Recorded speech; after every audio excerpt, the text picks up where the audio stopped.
Welcome to another edition of the Objective Football Banter Show. My name is Twizy, and today on the show we're discussing events that have happened in the third game week in the Premier League, and of course among other game weeks across the top leagues in Europe. Before I begin, if you are watching our page for the first time, I'd like to ask that you please subscribe to our channel so you can help us grow. Likes and comments also will be appreciated. Thank you very much. Let's kick it.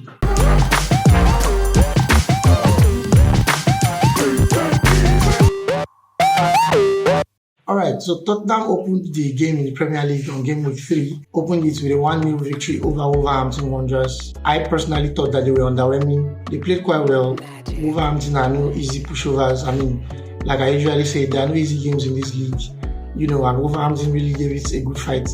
But Tottenham just had that, that firepower, that attacking edge. I think, midfield for midfield and probably defense for defense. I think Wolverhampton matched Tottenham. But Tottenham had the extra advantage in attack with players like Harry Kane, and of course they could bring on someone like Richarlison also from the bench. For all the intricate play that Wolverhampton had, they just couldn't string passes together enough. So it was always an issue with a striker who put the ball at the back of the net. They signed Matheus Nunes from Sporting. They had players like Guedes on the pitch. Pedro Neto was also on the pitch. They caused all sorts of problems.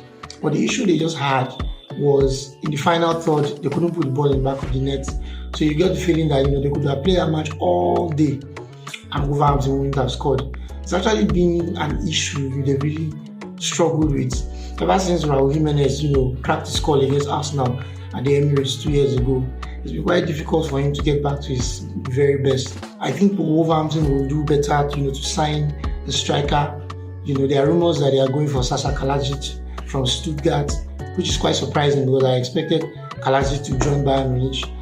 He's been touted as being the head to Lewandowski in the German league, so it's quite interesting one day to see how Wolverhampton intend to get that over the line. If they do get that over the line, I expect Kalajic to actually hit the ground running. He's a very fantastic talent, and I think he will do well in the Premier League because he has a physical frame to actually cope with it. Manchester City played a 3-3 draw against Newcastle. A lot of people expected that, for all the money, that Newcastle now have and all the attitude at which they are now approaching games, they're still really, are not up to the level of Manchester City yet. People who are observing the game, maybe perhaps from the Middle East, see the game as sort of like a Saudi Arabia versus UAE thing. Remember, Newcastle are owned by Saudi government, and you have Manchester City being owned by the government of the UAE. Interesting match it turned out to be. Manchester City scored first. They looked like they were going to win another game. Newcastle turned it around, and not just turned it around, they came from behind. They started leading by 2-1. They even started leading by 3-1. Goals by Kieran Trippier, goals by Callum Wilson and Miguel Almiron were really, it looked like Newcastle were going to run away with it. But then Manchester City in these games, players like Kevin De Bruyne, players like Phil Foden, if you have those kind of guys in your ranks, it's usually very difficult to defend against them. Manchester City obviously came back 3-3. You got the feeling that if the game lasted maybe another 10-15 minutes, Manchester City would carry the day. So you're beginning to see the signs of fatigue on the part of Newcastle. They were just trying to ride it out to the end. A lot of people question why Eddie Howe didn't, pack the bus, and just secure the win. But I guess, most of the people who handle these clubs, these new clubs owned by all these big owners, don't want to be embarrassed. The owners will not like the situation where they are scraping victories away. They would like to convincingly win their games. Maybe why Eddie Howe, who has probably touted that he wants to play attacking football, decided, to just take a gung-ho approach, and then he threw away to goal lead. 70 years old man. They will not feel so bad. This time last season when Newcastle and Manchester City played each other, Manchester City ran out comfortable 4-0 winners. What? Comfortably. The tables have turned since then, and the window is not yet closed. So imagine what Newcastle will still do in the transfer market. That's considering, of course, what they've already done by bringing players like Bruno Guimaraes, Callum Wilson. Not everybody fits on the roster. Arsenal ran out 3 winners away to Bournemouth. It was a fantastic performance. Remember, I told you guys on the show that Arsenal were going to carry the day. They looked on fire, and they kept the form going. 2 goals by Martin Odegaard and a goal by William Saliba carried the day 3-0. Particularly, pleasing was seeing William Saliba get his first goal for Arsenal. To top off a fantastic performance. You get it? 73 passes made, 73 passes completed. I don't think since stats have been gathered in the last maybe 10 to 15 years, I don't think any Arsenal player has attempted to do that, whether in midfield or in defense. That is an excellent statistic. And when you consider the fact that most of these passes were just sideways passes, because it's easy to actually play safe passes, just play back to the goalkeeper, play back to the left back close to you or the right back close to you, or to your partner in central defense. You can play that, if you're lucky, you have a lot of time on the ball, you can actually play that 70 to 73 times and it will be completed. But he made forward passes. He made passes even into the final third. He made some of those passes by winning aerial duels, which is really, really interesting, So I think, he did very well. But the goal, my God, did you see Zinchenko's reaction? Did you see Gabriel Jesus' reaction? Everybody was stunned. Even the bench. I mean, Arteta is not somebody who is known, to really be that excited when Steve scores a goal, except maybe when we are at the Emirates when he's at home. He was so excited. Along with Nicolas Jova, they were celebrating that goal. William Saliba looked so happy. I've been watching him since preseason, and I think this is the first time he really feels like he has integrated into the squad. Remember, he was away on loan for 2 years, 2 to 3 years, and there was some tension, a little tension here and there, and a lot of people felt he wasn't going to renew his contract at Arsenal, and as soon as he returned, he would like to leave. Well, he's been integrated into the side, and he's turning out to be, quite the signing, quite the revelation for Arsenal Football Club. Arsenal, of course, have to play Fulham next, and it will be interesting to see how they turn out in the next game. A lot of people are backing them to be winners already, as they are the only team to still maintain their 100% record in the Premier League. A lot of people will be tipping them to have continued to run against Fulham. I personally think they will do it, but it's left to be seen how the game pans out. This is football heritage. Chelsea. God, you are very good. Chelsea had their teeth knocked out against Leeds, hoping they would just come, walk around the stadium like they own the place, score 2, 3, 4 goals, and then go home, like they did last season. Well, newsflash, Leeds are no longer the same. How dare you come with that midfield? Leeds have changed. Things are not the same. Things are not the same with Leeds United. Jason March has absolutely transformed that side. Leeds are changed. Go there now to play a football game, they're going to get mashed like a potato. That's so rude. You are going to get mashed. Jason March did excellently with his tactics. They kept ensuring that Chelsea didn't spend time on the ball. Every single time a Chelsea player was on the ball, you had like 2, 3 Leeds players swarming up on him to get the ball off him. It was so frustrating for Chelsea. And then on top of, a really miserable day, they had Kalidou Koulibaly red carded. Second yellow card in the game for a foul on Aronson, and then he got red carded. Someone should tell him that this is not Senegal. He's not playing in Dakar, okay, where you rely more on your muscles.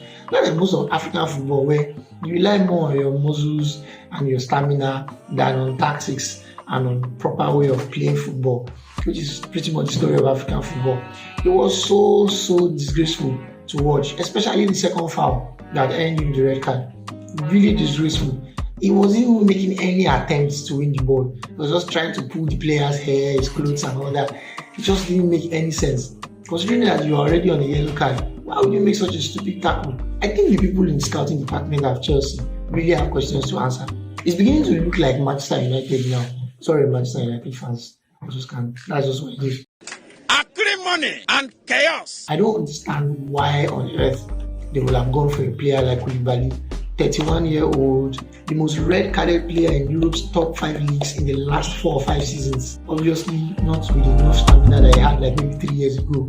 And then bringing him to pair along Thiago Silva, who is 37 years old, whose legs are pretty much gone, and he's having himself spun backwards, sideways by Premier League players.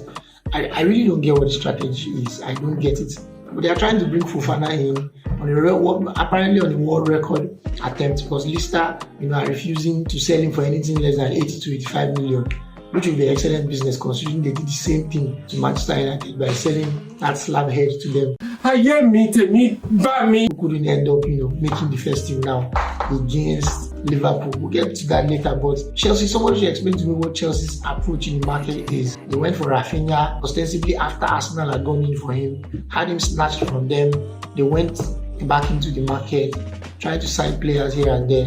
They signed Cucurella to be on the left, considering they already have Ben Chilwell on the left.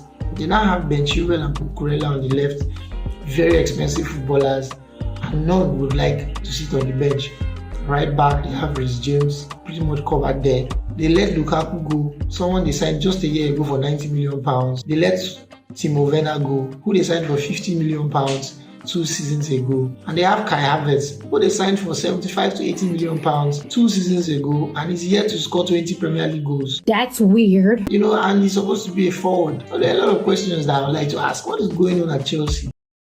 What's going on this live? Because I think the approach, this season, even with the new owner, has been quite gung-ho. They are now trying to sign Anthony Gordon from Everton for as much as £60 million. A player he hasn't played up to 50 league games for Everton. I think he was introduced in the early or middle part of last season for Everton. He's played quite well, shown flashes of brilliance, but at such a young age, splashing 60 million. I don't know why. Again, there's something wrong with that scouting for me. Something should be done about the scouting at Chelsea. But Chelsea fans are excited to see their owner splash the money, so who are we to complain? Manchester United ran out 2-1 winners against Liverpool. I know I said they'll get beaten, but then again, this is football. Anything can happen. I expected them to actually get dunked on, to be honest. I really did. But then again, this is football. Lisandro Martinez played great football, really excellent. Took the fans and the club to dizzying heights. Yeah, pun intended. And the performance was so nice.